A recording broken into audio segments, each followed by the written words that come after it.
जय माता दी। मित्रों, सबसे पहले आप सबको मेरी तरफ से भैया दूज की हार्दिक शुभकामनाएं। आइए सुनते हैं भैया दूज की कथा।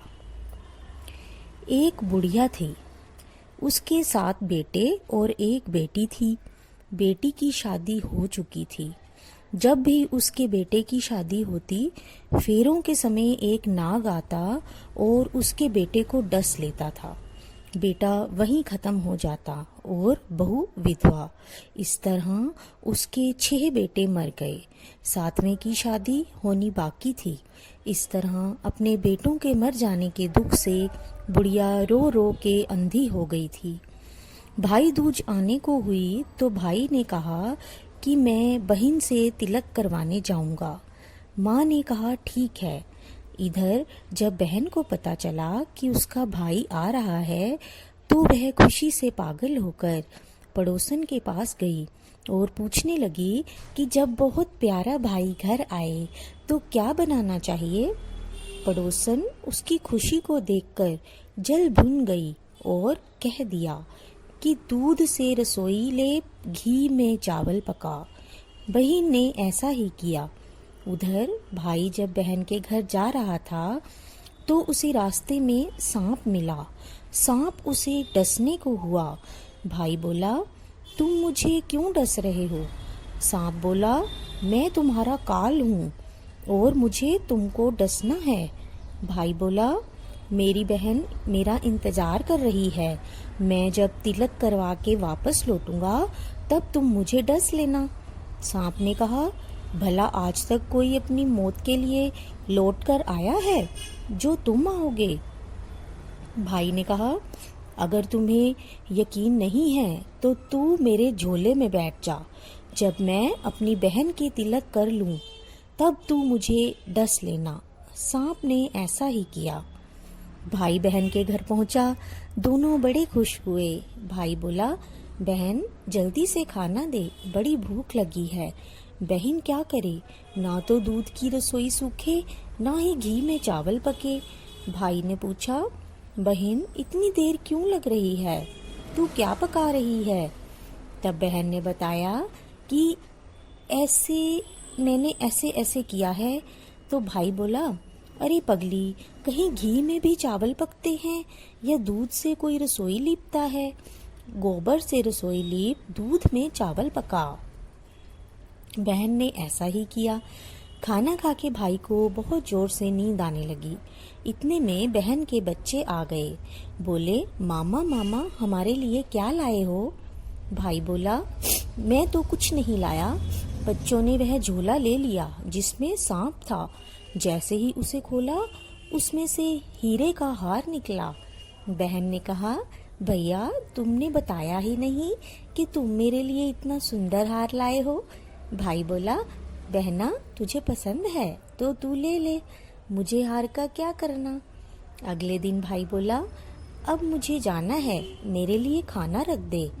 बहन ने उसके लिए लड्डू बना के एक डिब्बे में रख दिए और उसे दे दिए। भाई कुछ दूर जाकर थक कर एक पेड़ के नीचे सो गया। उधर बहन के जब बच्चों को भूख लगी तो माँ से कहा कि खाना दे दो। माँ ने कहा, खाना अभी बनने में देर है। तो बच्चे बोले कि मामा का जो रखा है वही दे दो। तो वह बोली कि लड्डू बनाने के लिए बाजरा पीसा था, वही बचा पड़ा है, चक्की में जाकर खा लो। बच्चों ने देखा कि चक्की में तो सांप की हड्डियां पड़ी हैं। यही बात माँ को आकर बताई तो वह बावली सी होकर भाई के पीछे पीछे भागी। रास्ते भर लोगों से पूछती रही, किसी ने मेरा भाई देखा, किसी ने मेरा भाई देखा। तब एक ने बताया कि कोई लेटा तो है पेड़ के नीचे, देख ले कहीं वह तेरा भाई तो नहीं। भागी भागी बहन पेड़ के नीचे पहुंची। उसने अपने भाई को नींद से उठाया। भैया भैया, कहीं तूने मेरे लड्डू तो नहीं खाए? भैया बोला, ये ले तेरे लड्डू, नहीं खाए मैंने। ले दे के लड्डू ही तो दिए थे, उसके भी पीछे पीछे भाग कर आ गई। बहन बोली, नहीं भाई, तू झूठ बोल रहा है, तूने जरूर खाया है, अब तो मैं तेरे साथ चलूंगी। भाई बोला, तू नहीं मान रही तो फिर चल। चलते चलते बहन को प्यास लगती है। वह भाई को कहती है कि मुझे पानी पीना है। भाई बोला, अब मैं यहाँ तेरे लिए पानी कहाँ से लाऊं? दूर कहीं चील उड़ रही है, चली जा, वहाँ शायद तुझे पानी मिल जाए। तब बहन वहाँ गई और पानी पीकर जब लौट रही थी तो रास्ते में देखती है कि एक जगह जमीन में 6 शिलाएं गड़ी हैं और एक बिना गड़े रखी हुई थी। उसने एक बुढ़िया से पूछा कि ये शिलाएं कैसी हैं।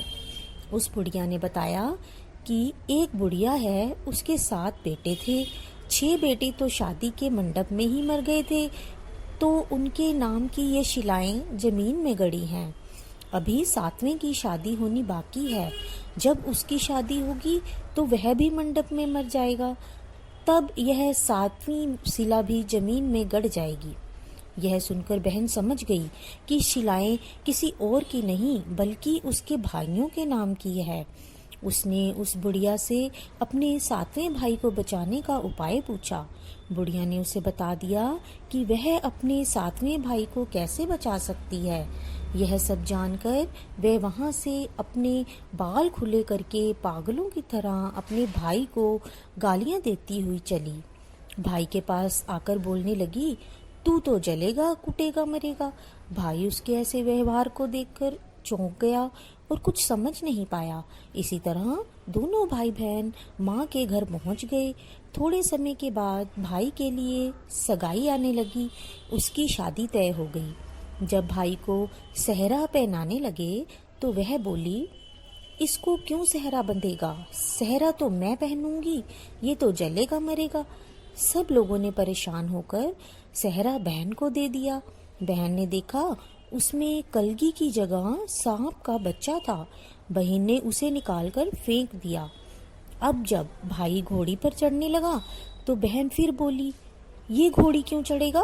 घोड़ी पर तो मैं बैठूंगी, ये तो जलेगा मरेगा, इसकी लाश तो चील कौवे खाएंगे।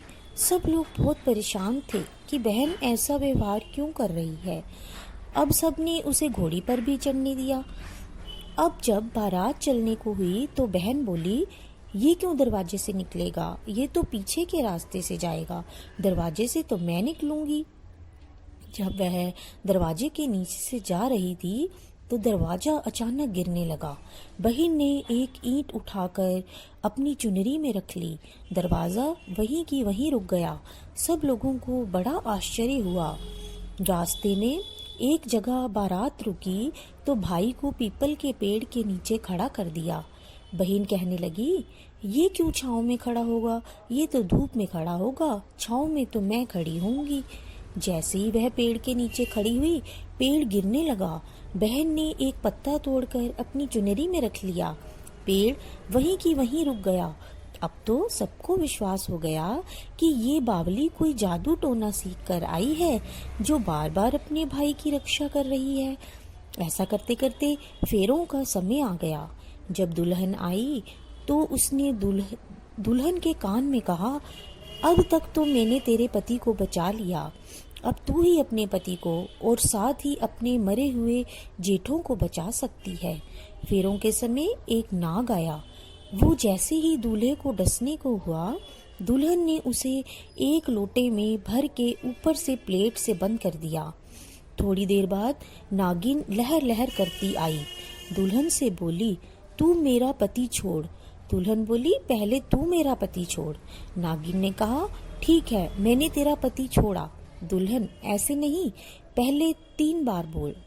नागिन ने 3 बार बोला, फिर बोली कि अब मेरे पति को छोड़। दुल्हन बोली, एक मेरे पति से क्या होगा? हंसने बोलने के लिए जेठ भी तो चाहिए। एक जेठ भी छोड़ा। नागिन ने जेठ के भी प्राण दे दिए। फिर दुल्हन ने कहा, एक जेठ से लड़ाई हो गई तो एक और जेठ छोड़। वो विदेश चला गया तो तीसरा जेठ भी छोड़। इस तरह एक एक करके दुल्हन ने अपने 6 जेठ जीवित करवा लिए। उधर रो रो के बुढ़िया का बुरा हाल था कि अब तो मेरा सातवां बेटा भी बाकी बेटों की तरह मर जाएगा। गांव वालों ने उसे बताया कि उसके साथ बेटा और बहुएं आ रही हैं। तो बुढ़िया बोली, अगर यह बात सच हो तो मेरी आंखों की रोशनी वापस आ जाए और मेरे सीने से दूध की धार बहने लगे। ऐसा ही हुआ।